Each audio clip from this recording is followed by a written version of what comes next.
Bayangin skenario ini sejenak ya. Ada seorang remaja laki-laki, terus sahabat karibnya yang sering banget nginep di rumah, dan ibu kandung dari remaja tersebut. Itu kombinasi 3 orang yang dari awal aja udah kedengaran kayak resep buat bencana sih. Bener banget.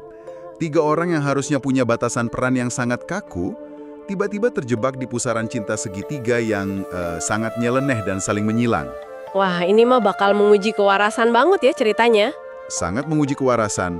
Nah, hari ini di pembahasan mendalam kita, yang ngebahas film Filipina tahun 2023, judulnya Mei, Desember, Januari. Oke, film Filipina ya. Biasanya emang suka berani sih ngangkat tema-tema tabu gitu. Betul. Dan misi kita hari ini tuh bukan sekedar nyeritain ulang alurnya aja. Misi kita adalah ngebedah anatomi psikologis di balik runtuhnya batasan moral. Kayak gimana sih trauma tuh bisa ngubah cara kerja otak? Iya, dan apa yang terjadi kalau pengorbanan itu dieksekusi dengan cara yang sama sekali nggak masuk akal. Kan ini jelas bukan narasi romansa biasa sih. Nggak sama sekali. Ini tuh lebih ke studi klinis yang luar biasa gelap tentang arsitektur mental manusia. Terutama pas keputusasaan bertabrakan langsung sama tabu sosial yang paling purba. Kita bakal ngeliat gimana kewarasan tuh pelan-pelan dikikis abis sama rasa sakit. Tepat banget. Karena biasanya kan kalau kita ngomongin pedoman moral gitu, ada semacam hukum fisika yang ngikat, kayak gravitasi lah, kita tahu apel pasti jatuhnya ke bawah. Tapi sumber kita kali ini tuh ngambil hukum gravitasi moral itu, ngerobeknya, terus dilempar keluar jendela. Hancur lebur ya berarti batasannya. Bener-bener hancur. Jadi buat kamu yang lagi dengerin, tolong banget siapin mental dan pegangan yang kuat ya. Kita bakal nyelam ke cerita yang maksa kamu mempertanyakan ulang makna kata cinta dan keluarga. Oke, mari kita mulai susun pion-pionnya nih. Latar belakang karakter di sini kan pasti kunci banget ya. Nah iya, pertama kita punya Paul. Dia ini remaja yang punya kelainan jantung bawaan yang udah sangat parah. Hidupnya tuh ibarat orang yang bawa jam pasir, tapi pasirnya tumpah terlalu cepat gitu loh. Nah, kondisi medis terminal di usia yang masih semuda itu sangat mendistorsi persepsi mereka tentang waktu loh.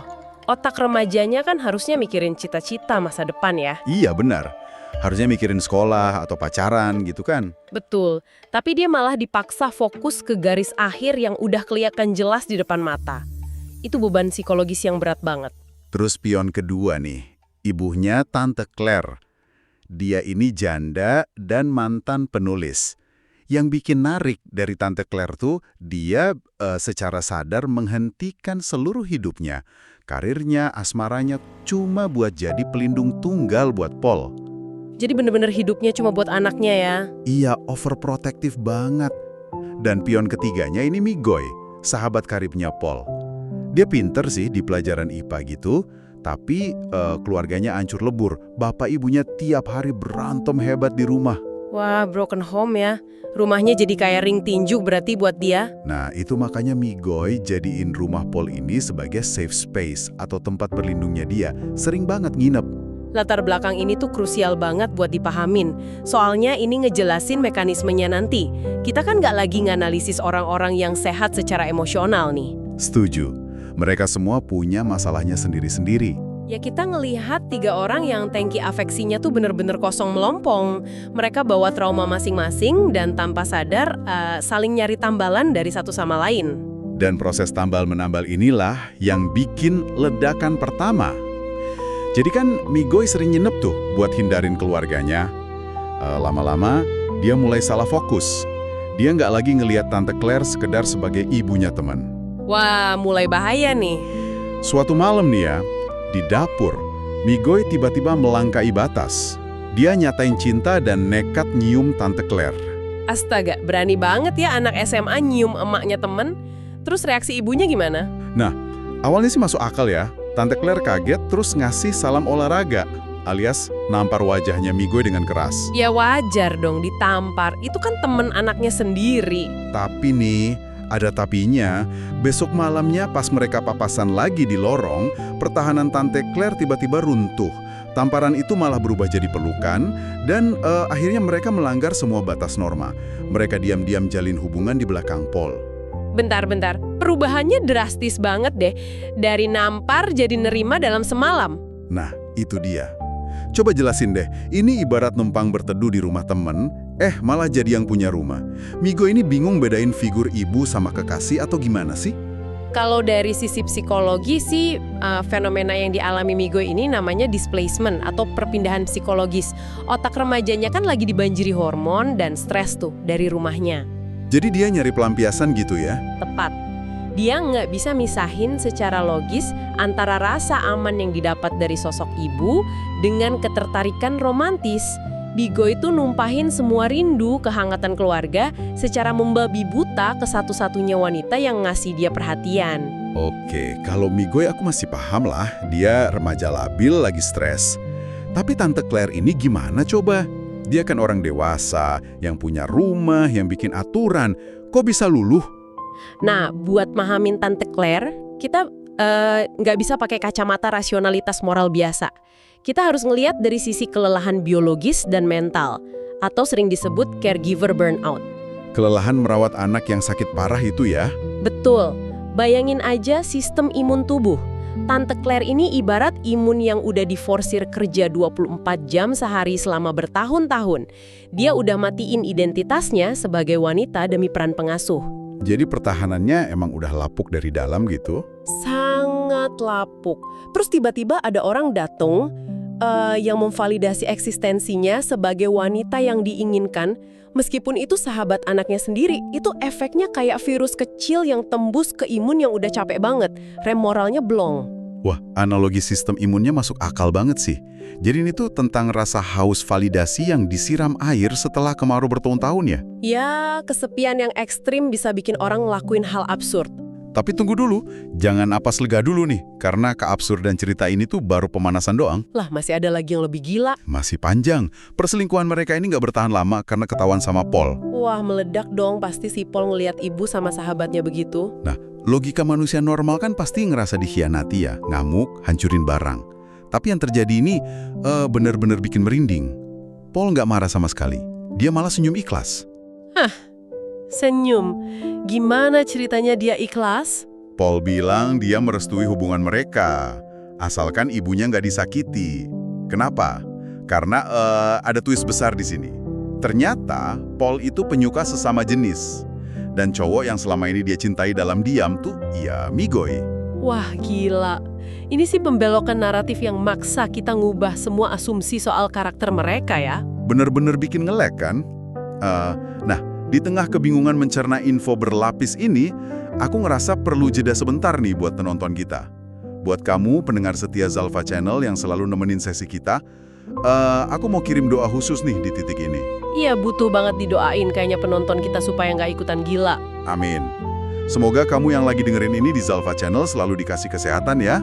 Dijauhkan dari kisah asmara, keluarga yang ruwetnya kayak benang kusut dibakar, dan semoga kewarasan kamu tetap menempel kuat di tempatnya sampai akhir video. Bener, karena menganalisis cerita dari Zalfa Channel kali ini itu emang nuntut kapasitas otak kerja 2 kali lipat sih. Banget. Oke, mari kita balik ke keputusannya si Paul nih.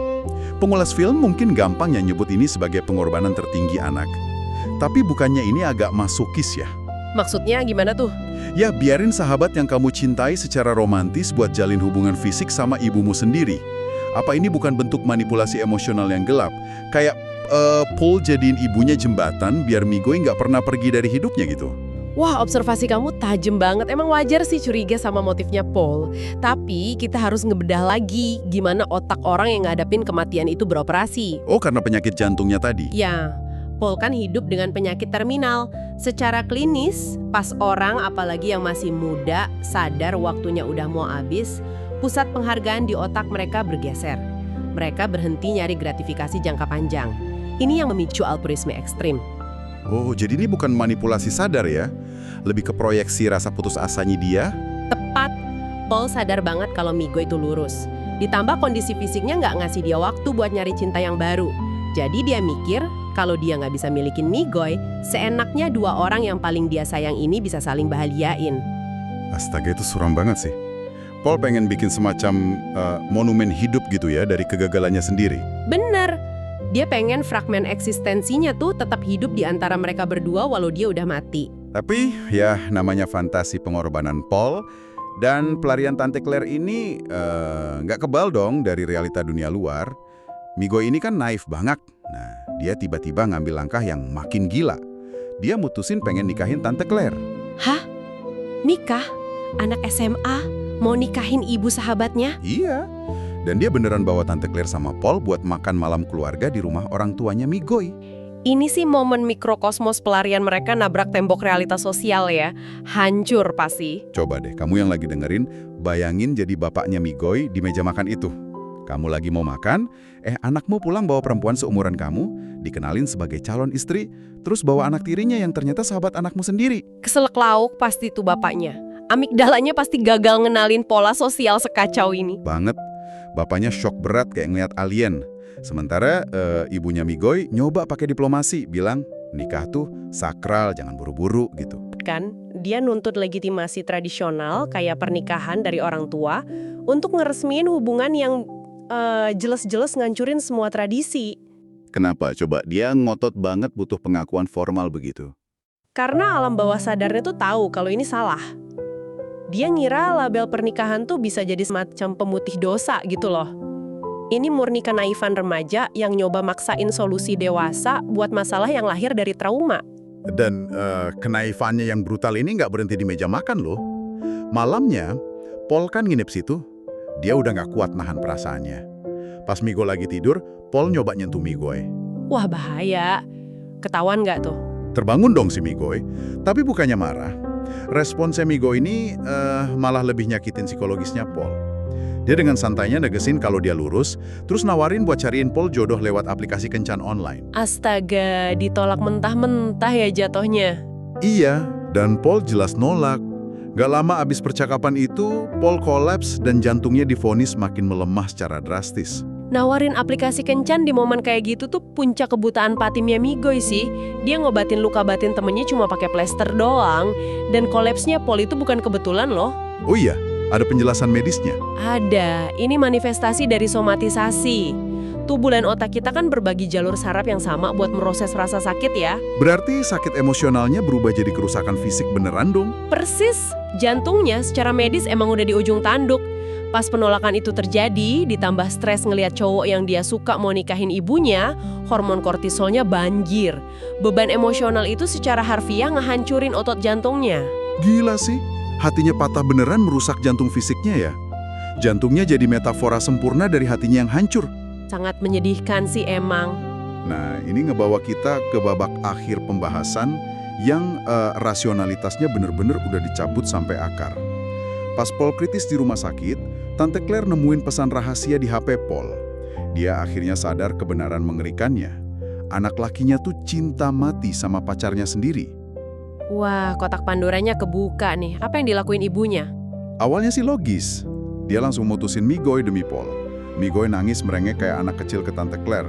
Tapi pas Tante Claire ngasih tahu Paul kalau dia udah putus, Paul malah ngamuk besar.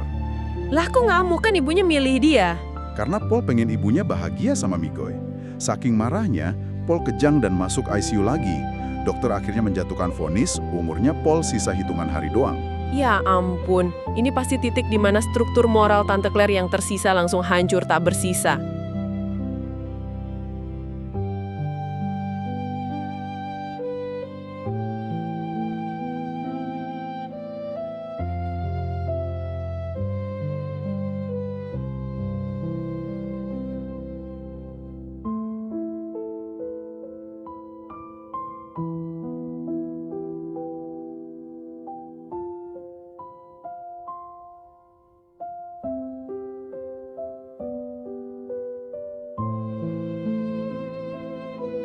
Hancur rata dengan tanah.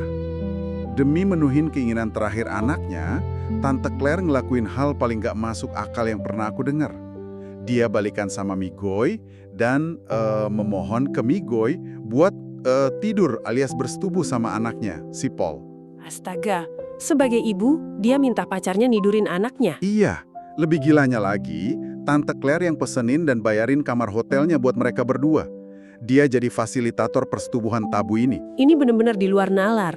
Terus terjadi beneran. Terjadi, Migoy ngabulin, keinginan Paul terpenuhi.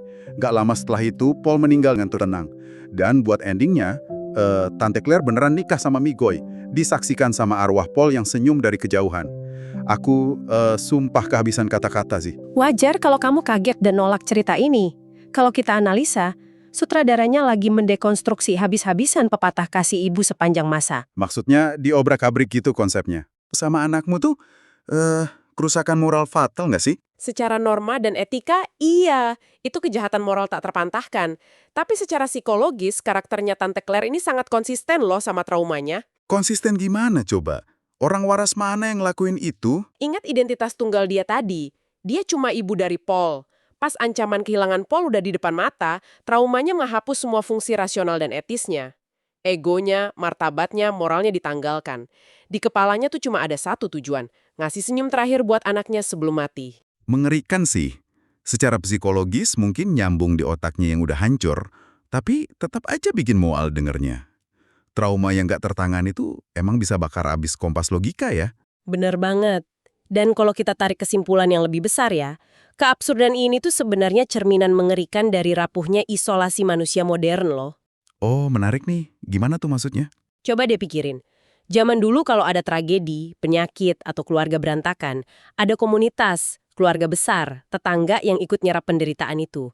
Ada orang luar yang ngingetin kalau ada yang salah. Ah, paham. Kalau di cerita ini kan mereka benar-benar terisolasi ya di rumah itu doang. Tepat. Mereka mutusin hubungan sama dunia luar. Nyoba jadi segalanya buat satu sama lain dalam gelembung yang sempit banget. Jadi ibu, pelindung, sahabat, sekaligus kekasih. Ruang gema emosionalnya terlalu rapat ya. Ya.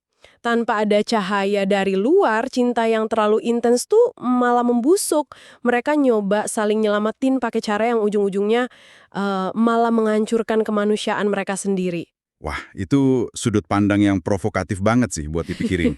Apakah struktur keluarga nuklir yang terlalu terisolasi itu justru bisa jadi bom waktu ya? Apalagi kalau ketambahan trauma parah.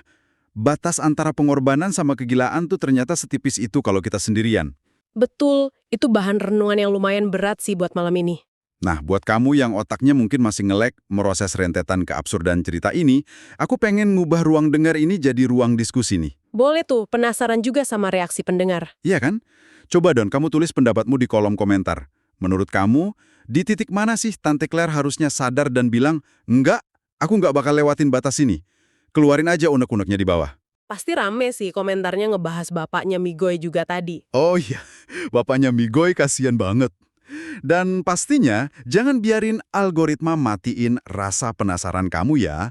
Terus dukung Zalfa Channel dengan cara subscribe, pencet tombol like-nya, dan share pembahasan ini ke teman-teman kamu yang sekiranya butuh senam otak hari ini. Biar pada ikutan pusing ya mikirin plotnya. Bener banget. Teruslah menggali bareng kita. Soalnya, di balik cerita yang paling nyeleneh sekalipun, selalu ada sisi psikologi manusia yang seru buat dibongkar. Kalau kamu mau ikutan nge-like bareng kita lagi, langsung aja klik video rekomendasi di layar kamu sekarang. Sampai jumpa di Deep Dive Zalfa Channel berikutnya. Sampai jumpa!